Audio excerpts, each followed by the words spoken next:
الرحمن الرحیم۔ ام المومنین میں سے آج جن کا ہم ذکر خیر کریں گے ان کا نام ہے حضرت ام حبیبہ۔ آپ کا اصل نام رملہ تھا۔ ام حبیبہ آپ کی کنیت تھی اور وہ حضرت ابو سفیان کی بیٹی تھی جو کئی سال تک اسلام کی دشمنی میں پیش رہے اور جنگ و جدل میں مصروف رہے۔ بالآخر فتح مکہ کے موقع پر اسلام لائے۔ ابو سفیان قریش کے نامور سردار تھے۔ ام المومنین حضرت ام حبیبہ کی والدہ کا نام صفیہ بنت ابو العاص بن امیہ تھا۔ وہ حضرت عثمان غنی کی پھوپھو تھی۔ حضرت ام حبیبہ کے بھائی حضرت امیر معاویہ کا شمار کاتبین وحی میں ہوتا ہے۔ امیر معاویہ کے بیٹے یزید کے بارے میں تو سب جانتے ہی ہیں۔ حضرت ام حبیبہ رسول اللہ صلی اللہ علیہ وسلم کی بعثت سے پہلے پیدا ہوئی۔ حضرت ام حبیبہ کا پہلا نکاح عبید اللہ بنت جہش سے ہوا۔ یہ ام المومنین حضرت زینب بنت جہش کے بھائی تھے۔ آغاز اسلام میں ہی مسلمان ہو گئے تھے اور ان کی بیوی رملہ یعنی ام حبیبہ نے بھی اسلام قبول کر لیا تھا، جبکہ ان کے والد ابو سفیان ابھی تک اسلام نہیں لائے تھے اور مسلمانوں کے بدترین دشمن تھے۔ ان کے ظلم و ستم سے بچنے کے لیے وہ اپنی شوہر سمیت دیگر مسلمانوں کے ہمراہ حبشہ کی جانب ہجرت کر گئیں۔ یہ پہلی ہجرت تھی۔ ہجرت کے وقت وہ حاملہ تھی۔ حبشہ میں ان کے ہاں ایک بیٹی کی ولادت ہوئی جس کا نام حبیبہ رکھا گیا۔ اسی بیٹی کی نسبت سے آپ کی کنیت ام حبیبہ ہے۔ حبشہ میں قیام کے دوران ان کا شوہر مرتد ہو کر عیسائی بن گیا۔ اس کے عیسائی بننے سے پہلے حضرت ام حبیبہ نے خواب میں اسے نہایت بری اور بگڑی ہوئی شکل میں دیکھا۔ اگلے ہی دن ان کو پتہ چل گیا کہ وہ عیسائی ہو گیا ہے۔ انہوں نے اپنے شوہر سے اپنا خواب ذکر کیا اور اسے دوبارہ اسلام کی دعوت دی، مگر اس نے انکار کر دیا اور شراب نوشی کی حالت میں ہی مر گیا۔ اسی حالت کفر میں وہ اس دنیا سے چلا گیا۔ اس کے بعد ان کا نکاح رسول اللہ صلی اللہ علیہ وسلم کے ساتھ ہوا۔ رسول اللہ صلی اللہ علیہ وسلم کے ساتھ حضرت ام حبیبہ کا نکاح مسلمانوں کے لیے بہت سیاسی و معاشرتی فوائد کا پیش خیمہ ثابت ہوا۔ دشمنان اسلام کی دشمنی میں قدرے کمی آئی۔ اس نکاح کی برکت سے ابو سفیان حلقہ بگوش اسلام ہو گئے اور نتیجتاً جوک در جوک لوگ اسلام میں داخل ہونے لگے۔ رسول اللہ صلی اللہ علیہ وسلم سے اپنے نکاح کا واقعہ بیان کرتے ہوئے حضرت ام حبیبہ فرماتی ہیں کہ جب میرے شوہر سے میری علیحدگی ہو گئی تو میں نے خواب میں دیکھا کہ کوئی مجھے کہہ رہا تھا، اے ام المومنین۔ میں خواب میں ہی چونک گئی۔ پھر اس خواب کی تعبیر میں نے سمجھی کہ انشاءاللہ مجھے رسول اللہ صلی اللہ علیہ وسلم کی زوجیت نصیب ہوگی۔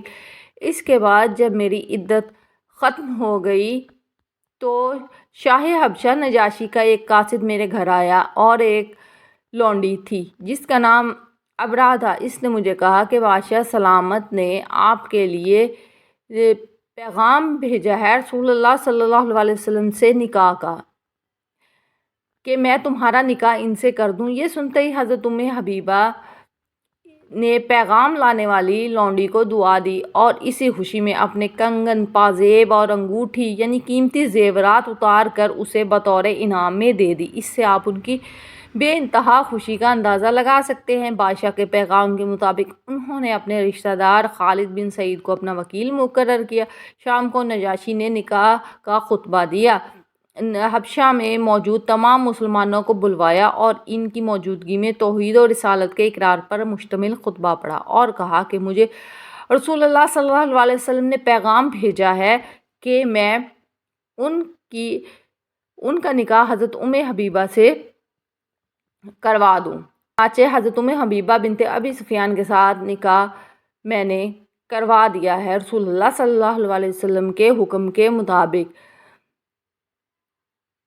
اور اس کا مہر 400 دینار مقرر کیا ہے جو میں خود ادا کر رہا ہوں۔ حضرت ام حبیبہ کے وکیل نے بھی خطبہ پڑھ کر اعلان کیا کہ میں نے ان کا نکاح رسول اللہ صلی اللہ علیہ وسلم سے کروا دیا، اللہ تعالیٰ اس نکاح میں برکت عطا فرمائے۔ اس کے بعد نجاشی نے کہا کہ انبیاء کرام کی یہ سنت ہے کہ ولیمہ کا کھانا بھی کھلایا جاتا ہے اور سب کے لیے کھانے کا انتظام میں کروں گا۔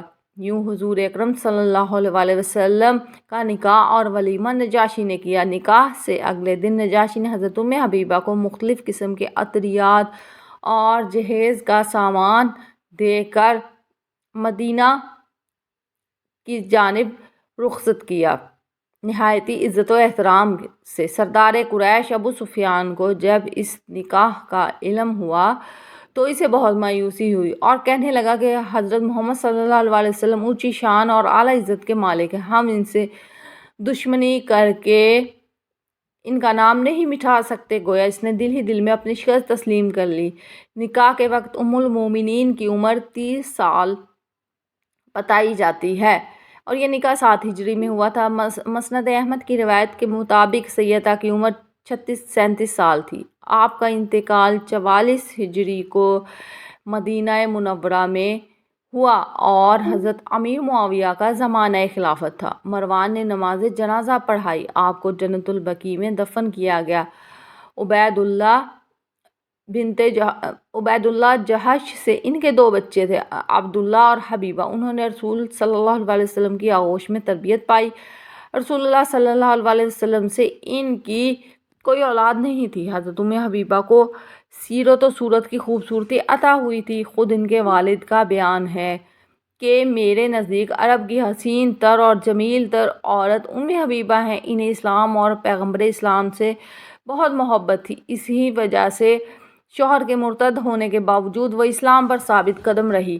رسول اللہ صلی اللہ علیہ وسلم سے محبت کا یہ عالم تھا کہ ایک مرتبہ ان کے والد ان سے ملنے آئے تو انہوں نے رسول اللہ صلی اللہ علیہ وسلم کے بستر کو لپیٹ دیا اور اپنے باپ کو بھی اس پر بیٹھنے کی اجازت نہ دی اور فرمایا کہ یہ سرور عالم صلی اللہ علیہ وسلم کا بستر ہے، اس پر مشرک نہیں بیٹھ سکتا۔ ابو سفیان غصے سے بولا، تو شر میں مبتلا ہو گئی ہے؟ بیٹی نے جواب دیا، نہیں، میں تو کفر کی ظلمت سے نکل کر اسلام کی نور اور ہدایت کی روشنی میں داخل ہو چکی ہوں۔ آپ رسول اللہ صلی اللہ علیہ وسلم کی سنت پر نہایت شدت سے عمل کرتی تھی اور دوسروں کو بھی اس کی ترغیب دیتی تھی۔ ایک دفعہ رسول اللہ صلی اللہ علیہ وسلم کو یہ فرماتے سنا کہ جو شخص ہر روز 12 رکعت پڑھ لے جو نفل کے زمرے میں ہیں، اللہ تعالیٰ اس کے لیے جنت میں گھر بنا دے گا۔ حضرت حبیبہ نے اپنی پوری زندگی پھر ان 12 رکعات کو کبھی نہیں چھوڑا۔ اسی طرح جب ان کے والد کی وفات ہوئی تو انہوں نے صرف 3 دن تک سوگ کیا، پھر خوشبو منگوا کر استعمال کی اور فرمایا، مجھے خوشبو کی کوئی ضرورت نہیں تھی، صرف رسول اللہ صلی اللہ علیہ وسلم کے فرمان پر عمل کیا ہے، جس میں آپ صلی اللہ علیہ وسلم نے فرمایا تھا کہ کسی عورت کے لیے جائز نہیں کہ وہ کسی میت پر 3 دن سے زیادہ سوگ کرے شوہر کے، کہ اس پر 4 ماہ اور 10 دن تک سوگ کر سکتی ہے۔ اس سے پتہ چلتا ہے کہ حضرت حبیبہ کو رسول اکرم صلی اللہ علیہ وسلم سے جو محبت تھی وہ باپ کی محبت پر حاوی تھی۔ ام المومنین حضرت حبیبہ کو حقوق العباد کی ادائیگی کی بھی بہت فکر رہتی تھی۔ انہوں نے اپنی وفات سے پہلے حضرت عائشہ صدیقہ رضی اللہ تعالیٰ کو اپنے پاس بلایا اور ان سے کہا کہ میرے اور آپ کے درمیان تعلق میں مجھ سے جو بھی کوتاہی ہوئی ہو، اللہ تعالیٰ اس پر ہم سے درگزر فرمائے اور آپ بھی مجھے معاف فرما دیں۔ حضرت عائشہ نے فرمایا، میری طرف سے بھی سب معاف ہے، اللہ تعالیٰ بھی آپ سے معافی اور درگزر کرنے والا معاملہ فرمائے۔ یہ سن کر حضرت حبیبہ نے فرمایا کہ عائشہ، تم نے مجھے خوش کیا اور اللہ تعالیٰ تمہیں خوش رکھے۔ اس کے بعد حضرت سلمہ کو بلایا، ان کے ساتھ بھی یہی ارشاد فرمایا۔ حضرت المومنین حضرت حبیبہ فطرتاً نہایت نیک مزاج تھیں۔ آپ سے 65 روایات منقول ہیں۔ انہوں نے اپنی ساری زندگی اتباع و محبت رسول صلی اللہ علیہ وسلم میں بسر فرمائی۔ اللہ تعالیٰ ہمیں ان نیک سیرت امہات المومنین کے نقش قدم پر چلنے کی توفیق عطا فرمائے، آمین۔